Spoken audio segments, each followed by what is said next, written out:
Bonjour, bienvenue sur ma thérapie. Dans le cadre du chapitre sur les suites numériques, nous allons débuter la partie sur les suites géométriques par une activité découverte. Alors, comme point d'ancrage, cette activité consiste à calculer le volume total d'un immeuble de 5 étages construit sur un terrain à base carrée. Chaque étage aurait également une base carrée, mais elle serait de superficie un peu inférieure à celle de l'étage précédent et légèrement décalée, comme le représente la petite animation ici à l'écran. La base de chaque étage vient donc se positionner en effectuant la construction détaillée expliquée ici en dessous. La hauteur d'un étage est de 3 mètres. Le calcul du volume total de ce bâtiment permettra de calculer notamment le type et la puissance du système d'air climatisé à mettre en œuvre. Pour débuter cette activité découverte, prenez une feuille de papier, une équerre, un crayon et tracez un carré ABCD de côté C, donc de côté 16 cm. Placez le sommet A dans le coin inférieur gauche et puis tournez dans le sens anti-horlogique. Voilà la figure que vous devez obtenir. Alors, à partir de ce carré, nous allons placer un point E au quart du segment AB à partir du point A. On placera ensuite un point F au quart du segment BC à partir du point B, un point G au quart du segment CD à partir du point C, et on placera un point H au quart du segment AD à partir de D. Nous tracerons ensuite les segments de droite AF, BG, CH et DE. Voilà, donc si vous n'avez pas assez de temps, vous pouvez arrêter la vidéo pour essayer de réaliser la construction. Nous allons ensuite noter les intersections AF et DE, AF et BG, CH et BG et CH et DE, respectivement par les points I, J, K et L. Donc reprenons notre carré ABCD. Plaçons-nous au quart du segment AB, donc si vous avez tracé un carré de côté 16 cm, à 4 cm du point A et plaçons le point E.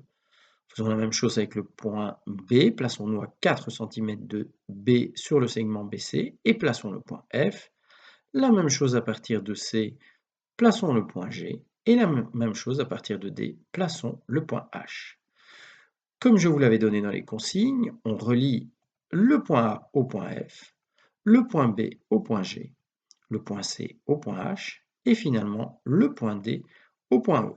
Les intersections donc de AF avec DE donnent le point I, les intersections de AF avec BG donnent le point J, les intersections de CH avec BG donnent le point K et finalement l'intersection de DE et de CH nous donne le point L.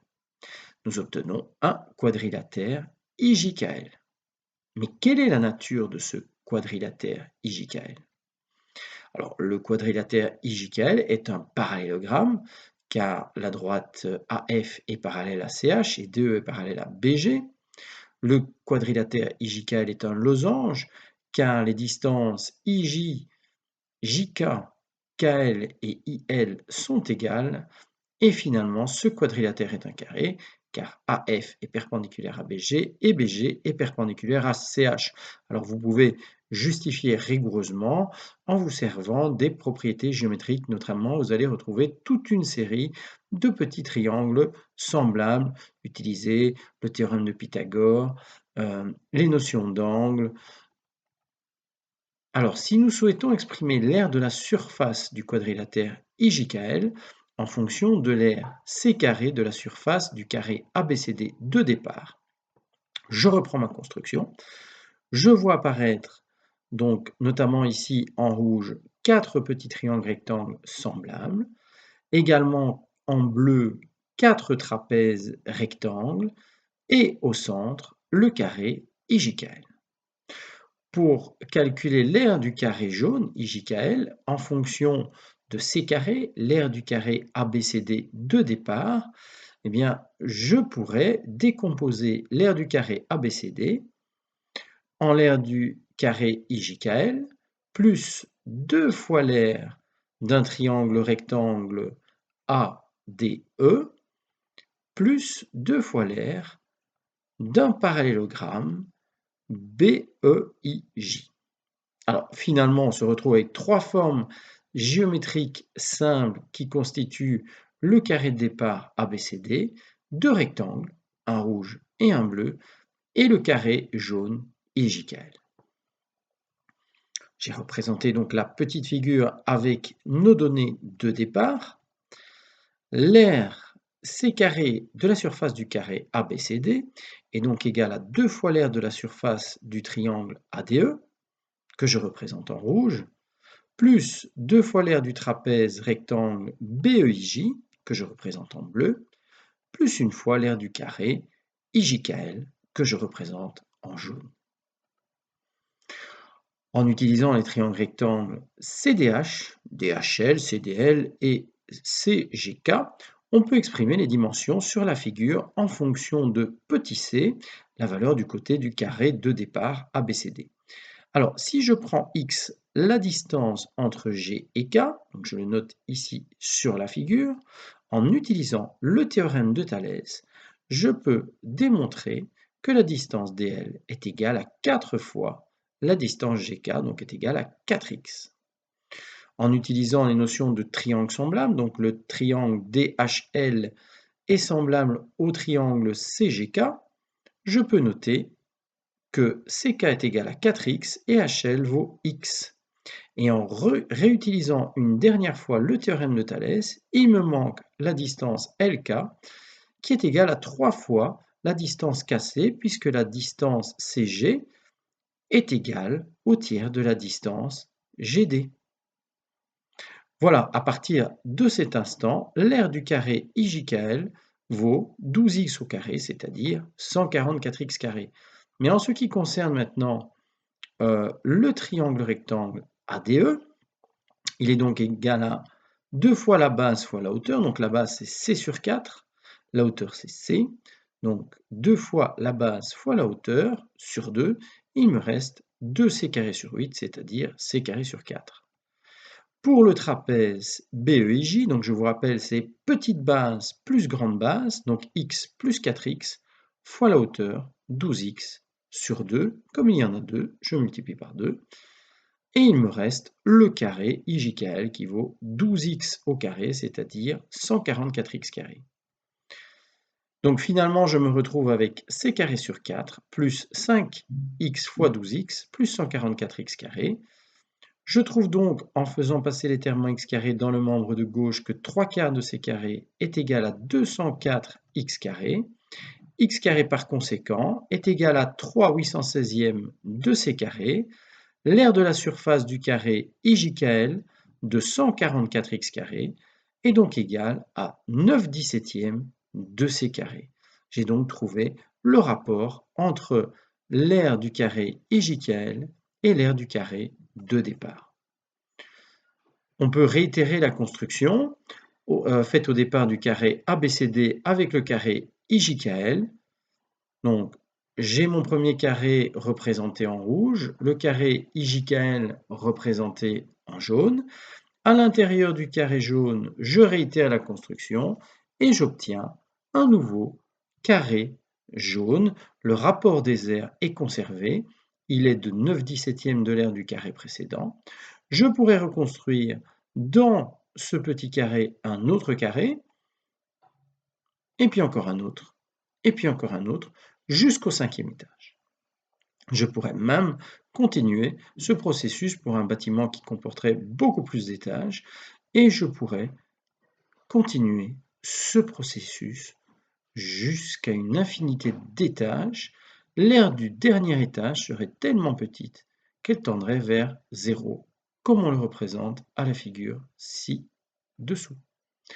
En exprimant l'aire de la surface du carré IJKL comme étant les 9 17e de l'aire du carré ABCD de départ, on peut s'en servir pour exprimer le rapport des aires des carrés successifs construits à l'intérieur des précédents. De cette manière, nous allons construire une suite numérique particulière appelée suite géométrique. Le premier terme de la suite est l'aire du carré de départ ABCD, donc soit C carré. Donc le premier terme T1 est égal à C carré. T2 est donc égal à une proportion de l'aire de départ, donc 9/17 fois C carré.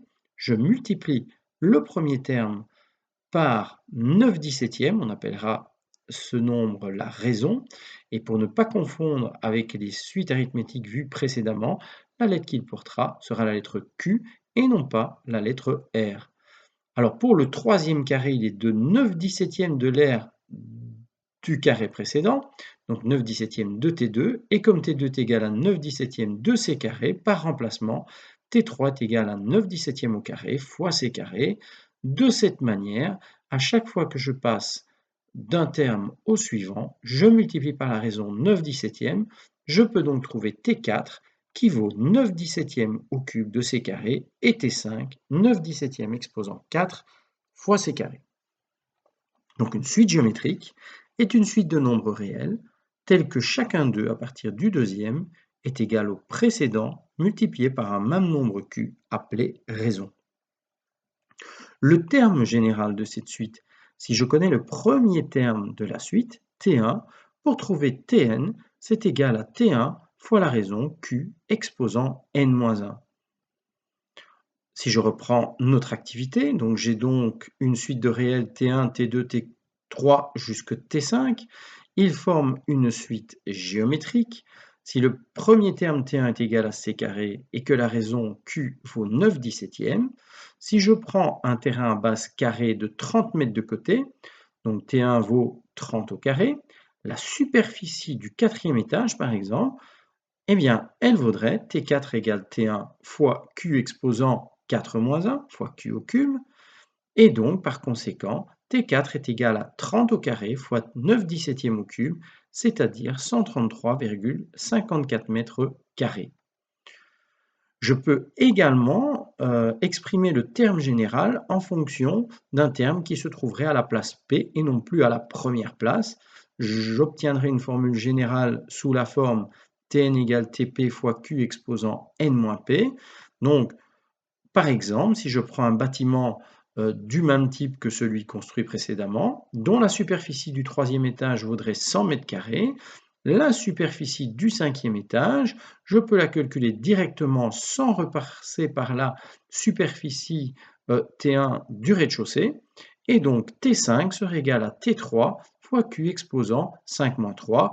Entre le troisième et le cinquième étage, il y a donc bien 2 étages, et donc T5 est égal à 100 multiplié par 9/17 au carré, c'est-à-dire qu'au dernier étage, au cinquième étage, j'aurai un appartement tout petit de 28,03 mètres carrés. Alors, je vous parlais du volume total.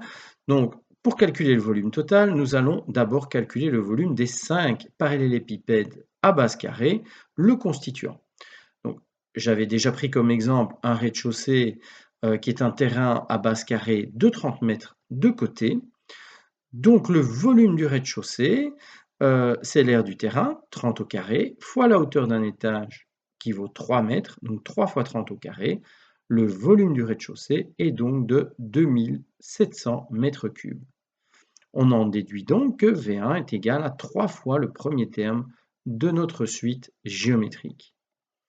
En généralisant, le volume à un étage n serait égal à 3 fois Tn, où Vn est égal à 3c carré fois 9/17 exposant n-1.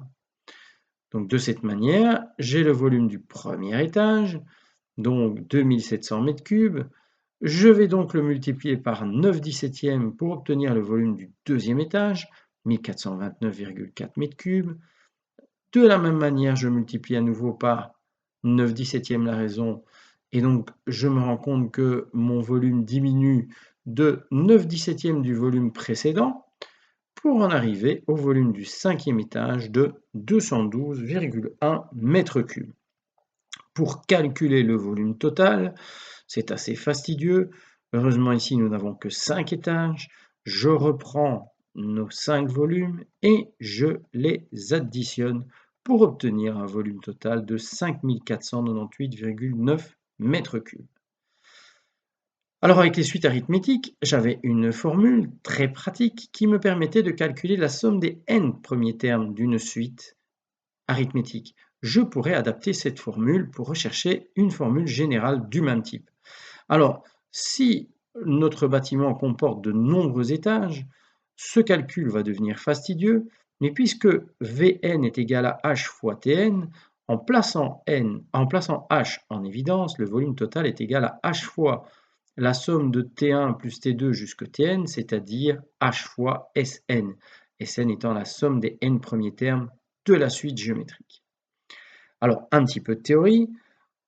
Pour calculer cette somme, Sn est donc égal à T1 plus T2. Alors T2, en utilisant la formule qui me donne le deuxième terme de la suite géométrique, c'est T1 fois Q, plus T3 qui vaut T1 fois Q carré, et ainsi de suite jusque Tn qui vaut T1 fois Q exposant n-1.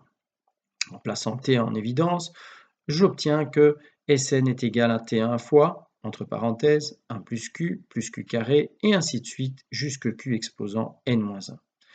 Je vais multiplier maintenant cette somme par Q, donc obtenir Q fois T1 fois, entre parenthèses, 1 plus Q jusque Q exposant n-1.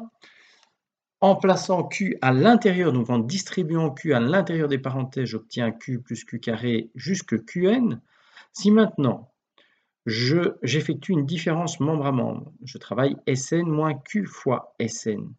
J'obtiens donc le T1 mis en évidence fois 1 plus Q carré jusque Qn-1 moins T1 fois Q plus Q carré et ainsi de suite jusque Qn. Nous avons une succession de termes qui vont se simplifier. Il me restera au final que Sn moins Q fois Sn est égal à T1 fois 1 moins Q exposant n.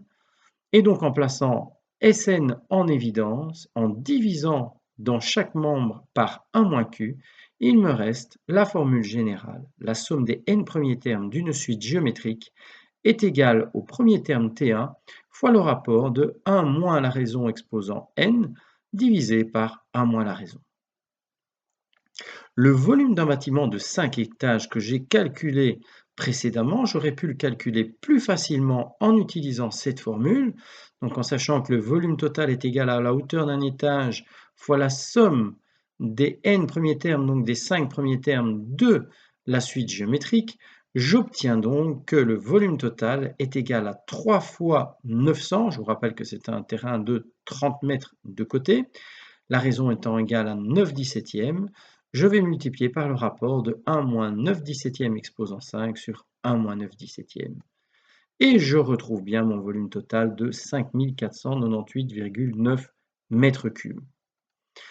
Alors, si on complique le problème, on va remarquer l'intérêt de l'utilisation de ces formules et de ne pas travailler par tâtonnement. Donc, si je travaillais avec un immeuble de 10 étages et que je souhaite également calculer le volume total de cet immeuble. Cet immeuble est construit sur un terrain à base carrée, mais on connaît cette fois-ci la superficie du dernier étage, comme on l'avait représenté sur la photo d'introduction à cette activité découverte. La superficie du dernier étage serait de 49 mètres carrés. Alors, ce serait le 10e terme de la suite géométrique. T10 serait égal à 49 mètres carrés. Et donc, puisque l'expression générale d'un terme de la suite Tn est égale à T1 fois Q exposant n-1, j'en dégage que T10 est égal à T1 fois Q exposant 9. Et donc, par conséquent, T1 est égal à T10 divisé par Q exposant 9. En effectuant le calcul, 49 divisé par 9/17 exposant 9 est égal à 14 998,7 mètres carrés. Puisque j'ai calculé le premier terme de ma suite, je peux maintenant calculer le volume des 10 étages, c'est-à-dire h fois S10, la hauteur d'un étage c'est 3 mètres, donc 3 fois 14 998,7 fois 1 moins 9/17 exposant 10 sur 1 moins 9/17, le volume total d'un bâtiment de 10 étages de ce type et dont le dernier étage aux 49 mètres carrés serait de 95 451,3 mètres cubes. Voilà, si vous voulez voir ce genre de bâtiment, donc la photo a été prise à Bruxelles de la place Poulart et ce petit parallélépipède à base carrée qui constitue le dernier étage, c'est le dernier étage d'un bâtiment, la maison Jacques Motte, rénové à la rue Haute. Alors, j'espère que j'ai été clair et je vous retrouve très bientôt sur Ma Thérapie. Au revoir.